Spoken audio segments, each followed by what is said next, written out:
Bienvenue sur Parole de Grâce, c'est un programme qui vous est présenté par le blog pour couple chrétien, Mon couple, mes relations, et qui vous est présenté aujourd'hui par Aïcha. Alors aujourd'hui, j'ai à cœur de partager sur quelque chose qui détruit les relations, quelque chose qui affecte tes relations sans qu'on ne le réalise, et ce sont les attentes. Alléluia, et je voudrais partager 4 attentes qui pourraient détruire ton couple, qui pourraient détruire tes relations de façon générale. Si tu as un mariage en difficulté, une relation en difficulté, si tu a tendance à avoir des conflits dans tes relations, des difficultés dans tes relations, alors ce que je vais partager aujourd'hui va peut-être t'aider. C'est possible que tes difficultés aient pour origine le type d'attente que tu as dans cette relation, le type d'attente que l'autre partie a. Et alors, qu'est-ce que j'appelle attente? Une attente, c'est ce qu'on pense que l'autre doit faire, tout simplement. C'est aussi le futur qu'on espère par rapport à une relation, par rapport à quelque chose, par rapport à un événement. De façon générale, avoir une attente dans la relation, c'est ce qu'on pense en fait que l'autre devrait faire. Ok?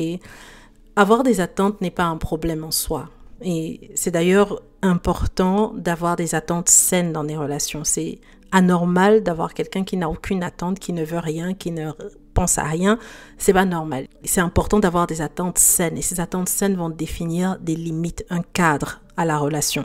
Et vont permettre de savoir ce qu'on accepte, ce qu'on n'accepte pas. Amen.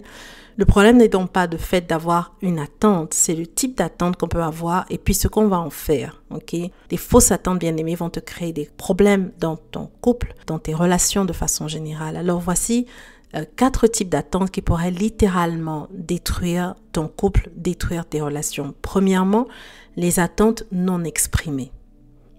Beaucoup d'entre nous avons des attentes qu'on n'a jamais exprimées dans nos relations. En fait, on s'attend à ce que l'autre sache. Je m'attends à ce que mon mari sache ce que je veux, qu'il sache ce que j'aime, qu'il sache ce que je n'aime pas, qu'il sache comment me faire plaisir. Je m'attends à ce que l'autre sache. Et ne pas communiquer les attentes dans les relations, c'est plutôt commun. Mais je voudrais te dire ceci. Ne pas communiquer ses attentes dans une relation, c'est comme fixer une norme pour la relation qui n'a pas été convenue, sur laquelle il n'y a pas eu d'accord. C'est presque obliger quelqu'un à respecter une norme dont il n'est même pas au courant. Alléluia. Dans un couple qui n'exprime pas ses attentes clairement, l'un ou l'autre des conjoints sera déçu à un moment donné. Je prends l'exemple d'un couple, la femme s'attend à avoir des rapports intimes, disons, 1 fois par semaine, et le mari s'attend à avoir des rapports intimes, disons, 1 fois par jour. Si le couple ne communique pas clairement sur les attentes et ne définit pas un compromis dans leur relation, ils auront beaucoup de conflits à cause des attentes différentes qu'ils ont sur ce sujet. Je prends l'exemple d'une femme qui s'attend à ce que son mari l'aide quand il rentre du boulot, l'aide dans les tâches ménagères à faire quelque chose à la maison, mais n'en parle pas.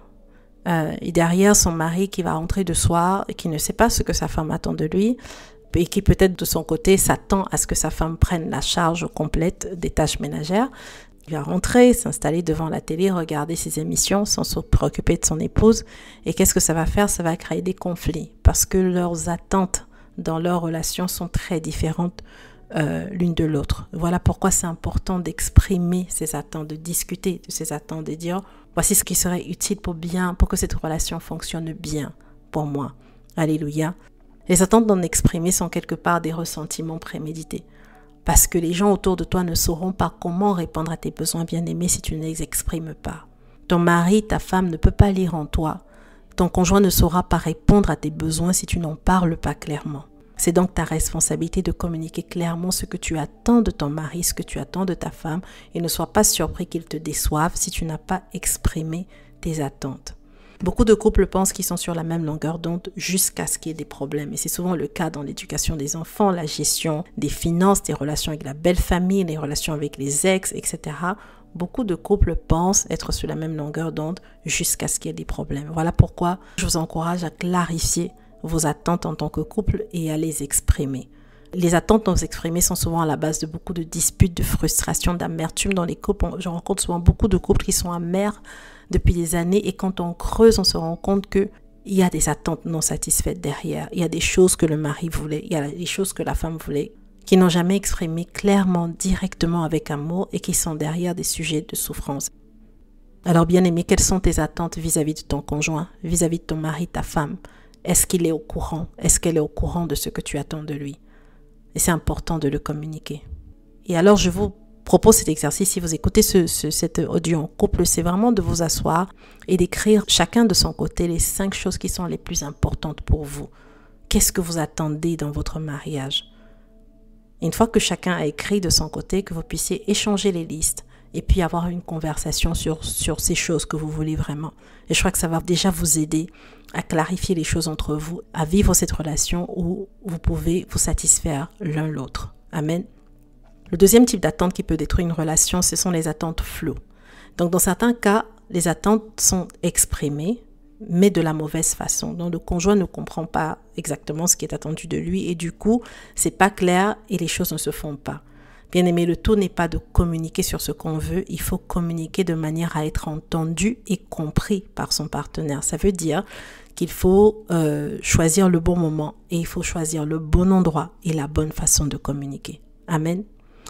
Le troisième type d'attentes qui peuvent détruire le couple sont les attentes non satisfaites. Donc des fois, on a identifié ces attentes, on a exprimé ces attentes et puis le conjoint a compris, le conjoint a approuvé, mais décide de ne pas faire sa part.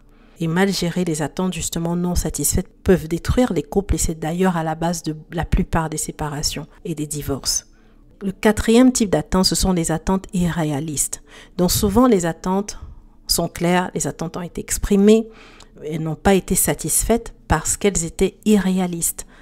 Amen. Certains hommes ont des attentes impossibles à satisfaire pour leur épouse. Certaines femmes ont des attentes impossibles à satisfaire pour leur époux.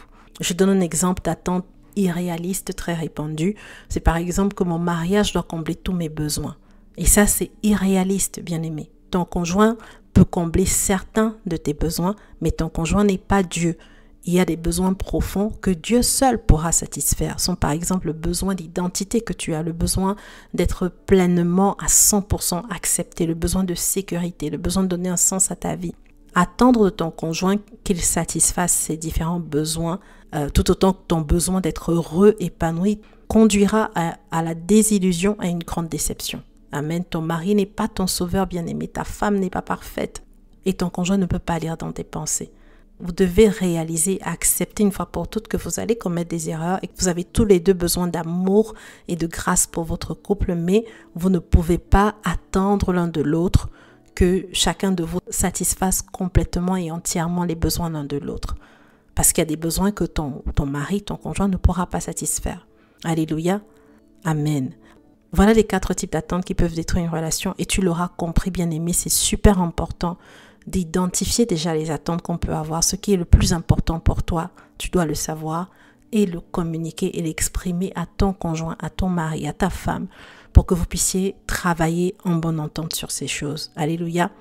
Et ce qui est vrai pour le couple est vrai pour toutes les relations de façon générale. Apprends à identifier et à communiquer clairement sur tes attentes. Amen. Alors de manière générale, bien-aimé, ne reproche plus aux gens de t'avoir déçu. Reproche-toi plutôt, si tu étais déçu dans une relation, d'avoir attendu beaucoup trop d'eux. Alléluia. Et puis réévalue et ajuste tes attentes vis-à-vis d'eux. Cela t'évitera des frustrations inutiles dans ton couple, dans tes relations de manière plus générale. Amen. Amen. Alors je crois que cette capsule a été utile pour toi, bien-aimé. Je vais m'arrêter là. Je t'encourage à t'abonner si tu es nouveau sur cette plateforme. On partage régulièrement des capsules qui vont t'aider et te faire du bien. Alléluia. Je te dis à très vite pour une nouvelle vidéo. Parole de grâce.